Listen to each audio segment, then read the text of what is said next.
Hey, Warrior Saints. Father Chris here. Walk with me. Great story. Jocko Willink. Jocko is a retired Navy SEAL and was in charge of what's called Task Unit Bruiser in 2006 in Ramadi, Iraq. And under the leadership of Jocko, they put down the insurgents and, helped free the Iraqi people and grant some stability, at least whatever little stability we see today, mostly due to Jocko and his Navy SEALs efforts in '06. In the book, his great book, Extreme Ownership, he talks about a story of a blue on blue, which is fratricide, which unfortunately when, American soldiers kill American soldiers on accident in the fog or the chaos of war.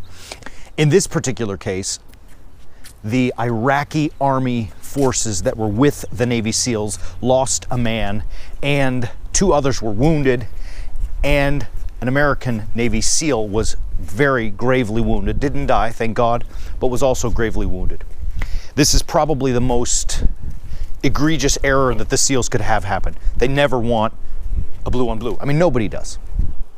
And as Jocko tells the story, he brings all of his SEALs and all of the soldiers back together for debrief, together with his commanding officers and all of the others in charge, and he kind of lays into the guys. He's like, whose fault is this? And after a prolonged silence, very uncomfortable silence, one of the SEALs finally raises his hand and says, well, sir, I'm the radio man who was with the SEAL unit that got lost, and I didn't report in quickly enough. It's my fault. And Jocko said, no, it's not your fault. Another Navy SEAL said, well, sir, it's my fault. I didn't, keep the Iraqi forces where they were supposed to be, our liaison. As I'm the liaison with them, I didn't do my job. It's my fault. No, said Jocko. The third guy, well, sir, it's my fault. Negative, says Jocko. The fourth SEAL, well, sir, it's my fault. No. Each time, Jocko's saying to them, it's not your fault. And after this painful dialogue, he finally says to them, you know whose fault it is? It's my fault. I'm the commanding officer of the forces here in Ramadi. And though I planned the attack and you guys didn't follow it out there in the fog of war, though I gave you instructions and you went to different places, though you're supposed to check in if you have to move locations and you didn't do so, it is my responsibility because I am in charge of all things that happen on that battlefield. Powerful, awesome story. I really dig that dude Jocko because of that type of extreme ownership. It impressed me to no end. The world tells us something different though. What the world is trying to tell us is, it's not your fault. It's too hard. It's your wife that made you do it. It's because your daddy didn't love you enough. It's because your boss is out to get you. I'm fat because McDonald's made me eat that stuff. I have lung cancer because Marlboro made me smoke. The system is out to get me. And what the world is trying to do to us is to make us into excuse-making victims. Excuse-making victims. And so nothing is my responsibility. There is no control I have over the situation, and it's not my fault. There's nothing I can do. In the Gospel of Mark, we see a contrast to this worldly style, much more like what Jocko shows us in Extreme Ownership. In the Gospel of Mark chapter 2, Jesus is teaching. He was at home, it says. And you can imagine the way Mark tells the story in their home. Jesus is teaching in the center. He's giving them the word of God, and people started to crowd around. There were so many that there was no room around him, so that they filled up the house. They filled up even the doorway was full. And it got so full that even outside the door, people couldn't come in to hear Jesus because it was so full. There was a guy who was paralyzed, a paralytic. He was on his couch, and he wanted to go to Jesus. He wanted to find this healing that the preacher, the teacher, the Lord could give him by living a crucifixional life. And so he has 4 of his buddies carry him on his couch. And when they get there, like I said, they can't get in because it's just too crowded. It's just too crowded. And you can imagine he could say, well, there was too many people, there was no room. Nobody would let me in. Nobody would help me out. It was just too much. I couldn't do it. Therefore, I went home unhealed, right? You could imagine that that's kind of like how the American society would tell us today to make excuses for it. But he doesn't do that. He didn't do it. You know what he does? It's a great story. I'm telling you, Mark chapter 2, go read it, verses 1 through 12. He He makes his buddies take him up onto the roof of the house, and they tear the roof off, kind of like two dogs caged, and they lower him right down into the midst in front of Jesus, right in front of Christ. There was no excuse. There was no victimhood. He wasn't going to allow it to happen. He wanted to become a disciple of Christ. He wanted to find the healing that only Christ can give him, and he made no excuse for it, and so much so that they tore the roof off the building. Awesome, powerful story. Great story. And so we can see presented to us today, really the practical point on the way of the warrior saint that we're going to discuss today. It comes to us in, what do you prefer? Which life are you going to make? Which life are you going to choose? The excuse-making victimhood, or a life where you make no excuses, take full responsibility, and become men of action? I hope that's the road you take. It's pretty fascinating, though. I wonder, why does the world want us to do that? Why does the world want us to make excuses? And I think the answer to that is because the world wants to lead us into comfort. The world wants us to be comfortable. If you're comfortable, you just accept things the way you are. If you're comfortable, you just leave things the way they are. You don't do anything different. You just don't try. You don't make any effort, and you just accept it, right? Status quo. You find yourself sitting on the couch eating bags of Doritos all the time, right? Being comfortable, this isn't the way of the warrior saint. Life is supposed to be hard. You're supposed to stretch. All of the interesting things in life involve suffering, grinding, working hard, falling down and getting back up, and working through all of these uncomfortable situations. And it always requires that we take the responsibility, that we take the extreme ownership, the accountability for all of our actions and make them happen.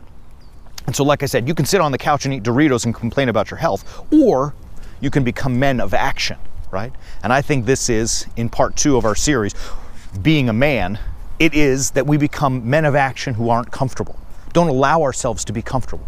We don't allow ourselves to sit on the couch and eat Doritos. So here's the 3 things I'm going to give you today. Practicals, the 3. Number 1, run. Get up and run. Run. Actually put on clothes and running shoes and go outside and run. That's what I'm talking about, run. Run. Exercise. Take care of your body. If you sit on the couch and eat Doritos all the time, it is what it is. So get up and run. And look, I run every single day. It is not comfortable, it is not fun, it always hurts, you're sweating, you have a mental battle, your joints hurt, the road hurts, you worry about all of these things that am I gonna be able to run because my knees are gonna blow out and my calf muscles hurt and blah, blah, blah. And yeah, it's kind of like that. But you know what you can't do when you're outside running? You can't sit on the couch and eat a bag of Cool Ranch Doritos. And so all of a sudden, you begin to build this habit of health, this habit of bettering thyself. You know what I mean? And it's a pretty good thing. And in the end, you feel better because of it. Run. Number 2, dudes, you want to be a man, bring your kids to church. Bring your kids to church. Don't blame it on your wife. Don't leave it for your wife to do. Oh, honey, I work hard all week and it's Sunday, I just want to stay home and relax. You don't want to stay home and relax. You want to sit on your couch and eat a bag of Doritos and watch the Dallas Cowboys play football, right? But the problem with it is, you're going to come to me in 30 years and you're going to say, Father Chris, why don't my kids bring my grandkids to church? I want my grandkids to go to church with me. I want to pray with them. Why don't my kids care? I'll tell you why they don't care. Because you didn't care. Because you sat on your couch on Sundays and ate Doritos and you told your kids that it's not important to go to church and that God becomes secondary. Their football, their soccer, their baseball games are more important. Their school activities are more important. Sunday football's more important. All of these other things become more important than God. God is secondary. And so how would you expect your kids to teach their kids anything any differently? Why would they? It's not important to them because it's not important to you.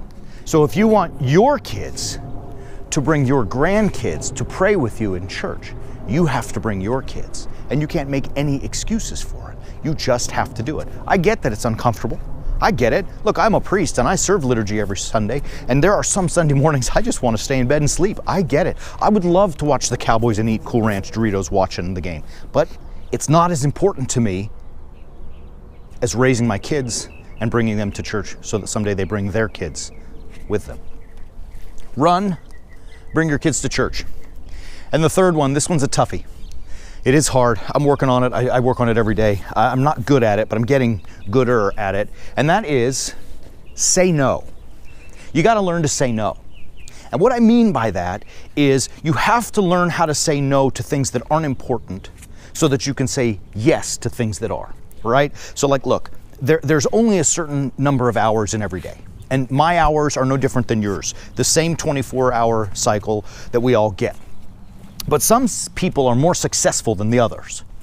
And as I look at it, it is an element, for sure, of hard work, of grit, of grind. It is an element of not making excuses, not allowing myself to be a victim. But it's also, and perhaps equally as important, it is a product of those successful people learning and knowing to say no to this so they can say yes to that.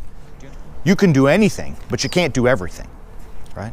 And so if you want to be raising very faithful, solid kids, you have to say no to the Dallas Cowboys on Sunday mornings.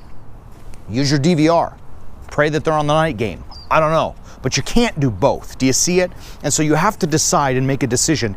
Can I say yes to football and church? Usually the answer is no, right? So you've got to make a decision. Same thing happens in our lives, in our married lives. Your wife and your kids need to spend time with you. And at the end of the day, you know, you come home from work and you're tired and you want to just relax, decompress a little bit. Well, you know, they need you too. They need you too. And so you may have to say no to that hour of relaxation so that you can say yes to your wife and to your children. Spend time with them. It goes on and on. You guys get the message.